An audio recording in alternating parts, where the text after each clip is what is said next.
Assalamualaikum warahmatullahi wabarakatuh. Salam sejahtera dan semoga kita semua dalam lindungan Allah Subhanahu wa Ta'ala. Perkenalkan, saya Heidi Sidika, SEMM AKCA, dosen tetap program studi manajemen Fakultas Ekonomi dan Bisnis pada Universitas Cipasung, Tasikmalaya. Saat ini saya dalam proses mengikuti sertifikasi dosen yang diselenggarakan oleh Kemendikti-Saintek tahun 2025. Saya akan melakukan penyusunan dokumen pernyataan diri dosen dalam unjuk kerja Tridharma Perguruan Tinggi atau PDD UKTPT. Pada kesempatan ini, saya akan memaparkan salah satu mata kuliah yang saya ampu, yaitu akuntansi manajemen. Saya mengajar mata kuliah akuntansi manajemen pada semester genap 2024-2025 dengan bobot 3 SKS, dan mata kuliah akuntansi manajemen merupakan mata kuliah wajib dengan kode khusus MNJ 405. Adapun deskripsi mata kuliah akuntansi manajemen, yaitu mata kuliah ini membahas tentang teori dan studi kasus dalam memahami konsep dan prinsip akuntansi manajemen, menganalisis data keuangan, dan membuat keputusan bisnis yang tepat, mengoptimalkan sumber daya perusahaan, dan meningkatkan kinerja perusahaan, serta mengelola risiko dan membuat perencanaan strategis. Perkuliahan akuntansi manajemen diselenggarakan dengan pendekatan blend learning, yaitu perpaduan antara pembelajaran luring atau tatap muka langsung dan juga daring melalui website resmi Universitas Cipasung Tasikmalaya, yaitu dosen.uncip.siakat.tech bagi dosen dan mhs.uncip.siakat.tech bagi mahasiswa. Mahasiswa dapat mengakses materi perkuliahan dan mengunggah tugas secara online. Sementara diskusi interaktif, studi kasus, dan presentasi dilaksanakan secara langsung di kelas. Metode pembelajaran yang saya terapkan bersifat aktif, partisipatif, dan berbasis pada pengalaman nyata. Di antaranya adalah ceramah interaktif untuk membangun pemahaman konseptual mahasiswa terhadap teori akuntansi manajemen. Diskusi kelompok untuk mendorong kolaborasi mahasiswa dalam menyelesaikan studi kasus nyata. Project based learning untuk memberikan pemahaman kepada mahasiswa dalam menganalisa data keuangan dan menyusun perencanaan strategis. Capaian pembelajaran meliputi CPL ke-1, lulusan mampu mengimplementasikan teori bidang manajemen dalam mengelola organisasi secara efektif. CPL ketiga, lulusan mampu berkomunikasi secara efektif. CPL keempat, lulusan mampu beradaptasi terhadap konteks permasalahan bisnis yang dihadapi dengan baik. CPL kelima, lulusan mampu mengaplikasikan teknologi informasi dalam pengelolaan data keuangan, pemasaran, dan SDM dengan tepat. CPL ke-6, lulusan mampu mengambil keputusan strategis untuk pengembangan diri dengan tepat. Capaian pembelajaran mata kuliah meliputi CPMK 1, mahasiswa mampu menjelaskan pengertian konsep akuntansi manajemen.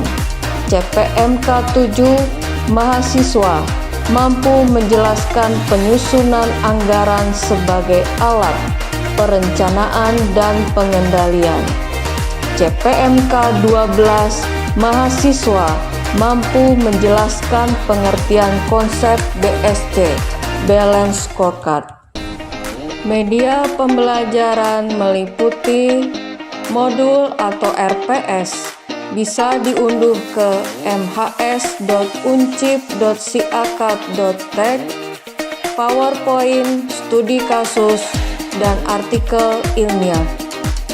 Materi pembelajaran meliputi pengertian akuntansi, manajemen, klasifikasi biaya, harga pokok pesanan, harga pokok proses, activity based costing, analisis biaya volume laba, penyusunan anggaran sebagai alat perencanaan dan pengendalian, analisis biaya untuk pengambilan keputusan, penentu harga jual, manajemen persediaan, akuntansi pertanggungjawaban, akuntansi dana manajemen lingkungan, biaya kualitas dan produktivitas, Balanced Scorecard. Kriteria penilaian meliputi tugas 20%, sikap atau kehadiran dan kedisiplinan 30%, UTS 20%, UAS 30%. Tahapan berikutnya, mari kita simak video pembelajaran mata kuliah akuntansi manajemen. Selamat pagi semuanya. Baik, sebelum kita mulai perkuliahan hari ini, mata kuliah akuntansi manajemen, kita dimulai berdoa dulu ya. Menurut agama dan keyakinan masing-masing, berdoa dimulai. Selesai. Ya. Baik. Membahas tentang Balanced Scorecard ya, atau kartu skor berimbang. Jadi Balanced Scorecard itu terdiri dari dua kata, balance dan scorecard. Balance itu berimbang, scorecard itu artinya adalah kartu skor ya. Jadi dari Balanced Scorecard ini memiliki 4 perspektif. Perspektif yang pertama adalah keuangan atau finansial. Perspektif yang kedua adalah pelanggan atau customer. Dan perspektif yang ketiga adalah proses bisnis internal. Internal bisnis proses. Dan yang keempat adalah perspektif pembelajaran dan pertumbuhan atau learning and growth. Ya, artinya dari kata balance itu berimbang, berarti adanya keseimbangan di antara 4 perspektif tersebut. Kemudian kalau yang scorecard sendiri itu dari artinya adalah kartu yang digunakan untuk mencatat skor performance organisasi dan juga untuk merencanakan skor yang hendak diwujudkan di masa depan. Jadi BSC itu adalah sebagai alat manajemen ataupun sistem pengukuran kinerja organisasi dan juga sistem manajemen kinerja yang mampu membantu berbagai organisasi untuk merencanakan dan mengelola strateginya. BSC adalah suatu sistem manajemen strategik yang berbasis pengukuran atau measurement, menetapkan aktivitas dalam suatu strategi, dan memonitoring kinerja strategi tersebut dalam mencapai tujuannya.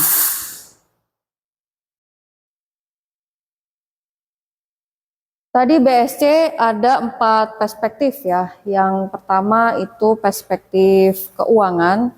Nah, itu bisa diukur dengan atau melalui rasio keuangan perusahaan ya.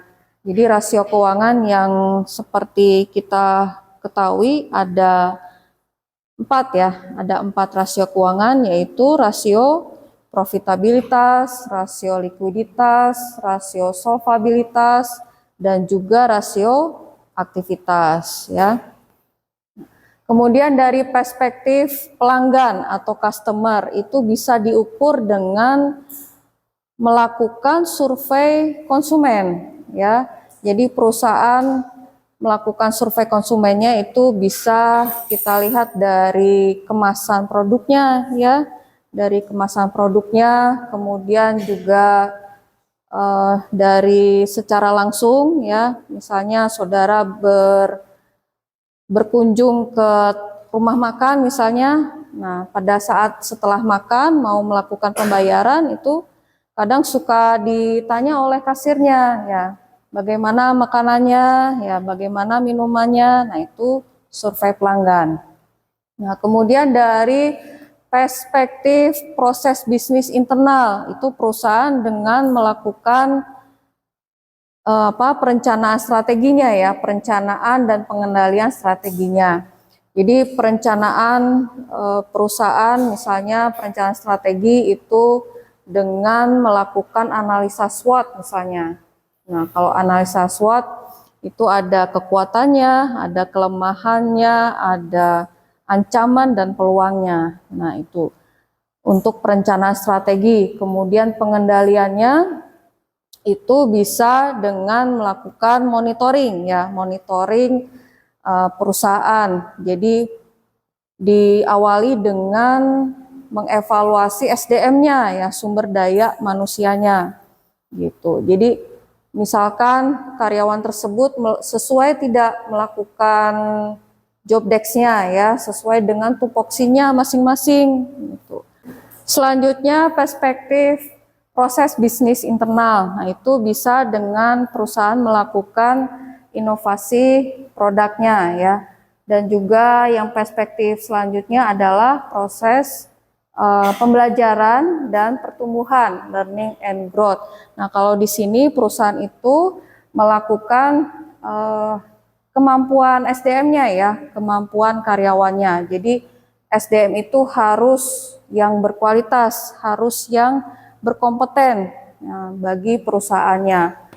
Dari faktor lainnya adalah kemampuan sistem informasi. Jadi SDM itu dituntut harus mampu menggunakan sistem informasinya. Contoh misalnya menggunakan software Excel ya, atau juga sistem informasi yang dilakukan oleh perusahaan, kebijakan dan aturan yang dilakukan oleh perusahaan. Untuk di sini ada yang mau bertanya dulu? Silakan. Saya Bu, apa yang dimaksud dengan indikator kinerja dalam BSC? Baik, terima kasih atas pertanyaannya.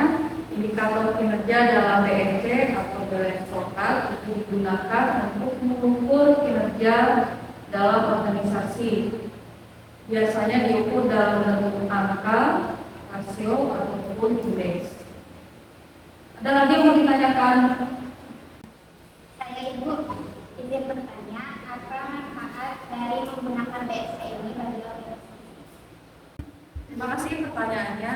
Manfaat dari menggunakan BSC adalah untuk meningkatkan kepuasan pelanggan, meningkatkan efisiensi dan efektivitas, dan juga meningkatkan komunikasi dan kolaborasi antar karyawan. Untuk selanjutnya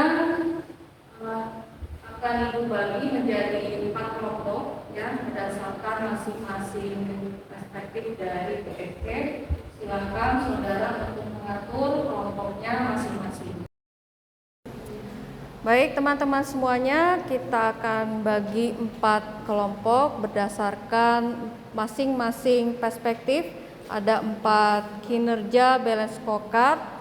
Untuk kasusnya ada PT XYZ, sebuah perusahaan manufaktur yang memproduksi produk elektronik. Nah, di sini silakan saudara untuk mengambil target indikator dari masing-masing perspektif BSC. Setiap perspektif dalam balance scorecard memiliki 4 komponen penting. Ada objektif atau tujuan, kemudian measurement atau ukuran, dan juga target. Yang keempat adalah inisiatif atau langkah dan upaya. Baik, kita lanjut ke kasus tentang balance scorecard. Dilihat dari kasus di atas, sini PT XYZ adalah sebuah perusahaan manufaktur yang memproduksi produk elektronik. Perusahaan ini ingin meningkatkan kinerjanya dan mencapai tujuan strategisnya. Jadi, saudara silakan melakukan pengukuran kinerja dengan kasus tersebut menggunakan kinerja balance scorecard. Silakan saudara mengerjakan kasus balance scorecard.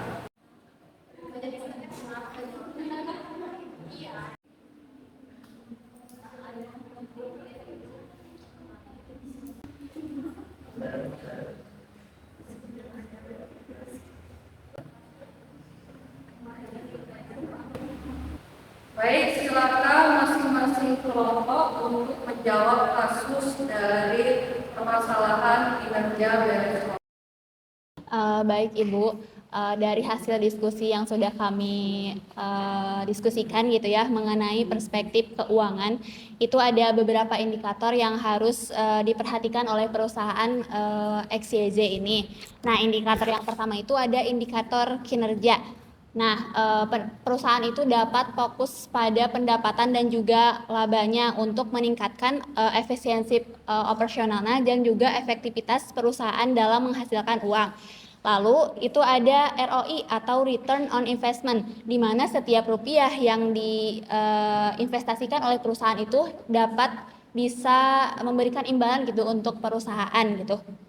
Nah, ini tuh ROI ini tuh untuk bertujuan untuk mengevaluasi apakah investasi yang dilakukan oleh perusahaan itu udah efisien atau belum gitu.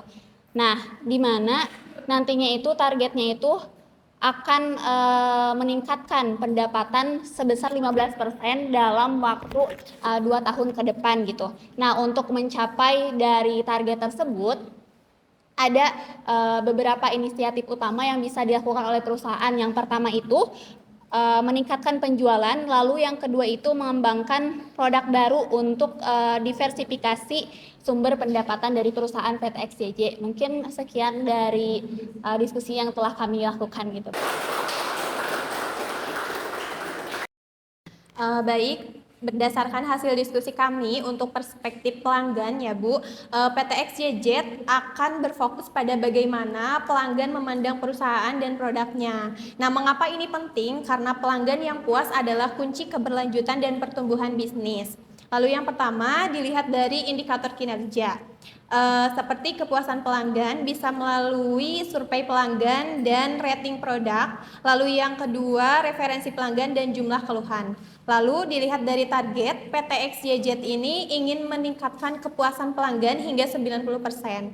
Nah, ini adalah target ambisius yang menunjukkan komitmen perusahaan terhadap kebahagiaan pelanggan. Lalu yang ketiga ini inisiatif. Untuk mencapai target tersebut, PT XYZ perlu melakukan beberapa hal. Yang pertama, meningkatkan kualitas produk, dan yang kedua, meningkatkan layanan pelanggan.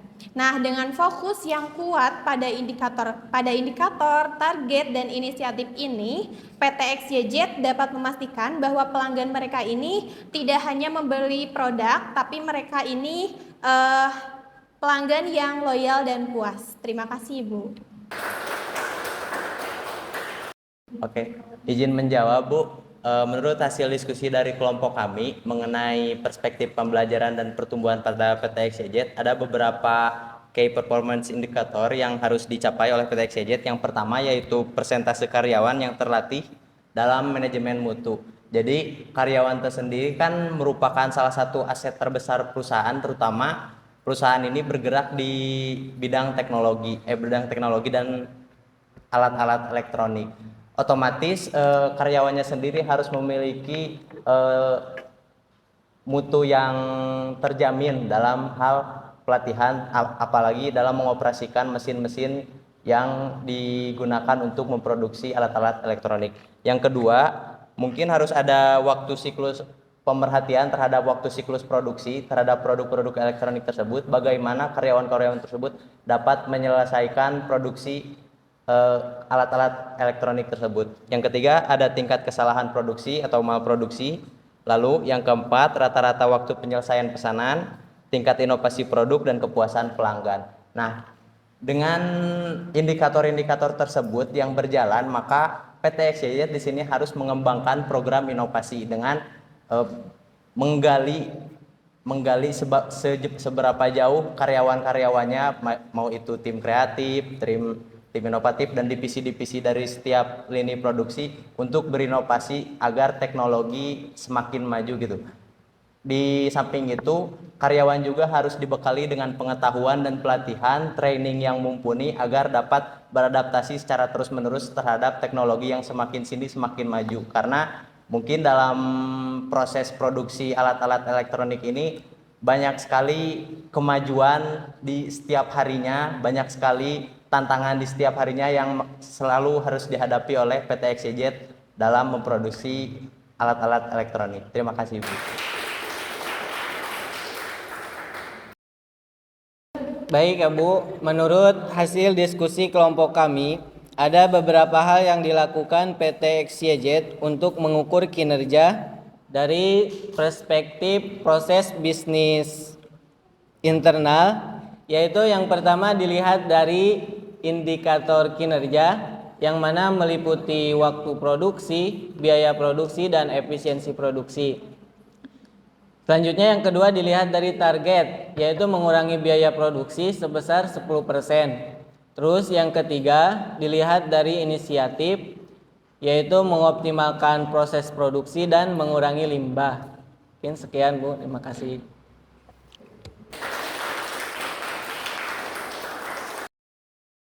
Baik, saya akhiri perkuliahan ini, akuntansi manajemen yang membahas tentang balance scorecard. Sebelum diakhiri, kita berdoa dulu. Berdoa dimulai.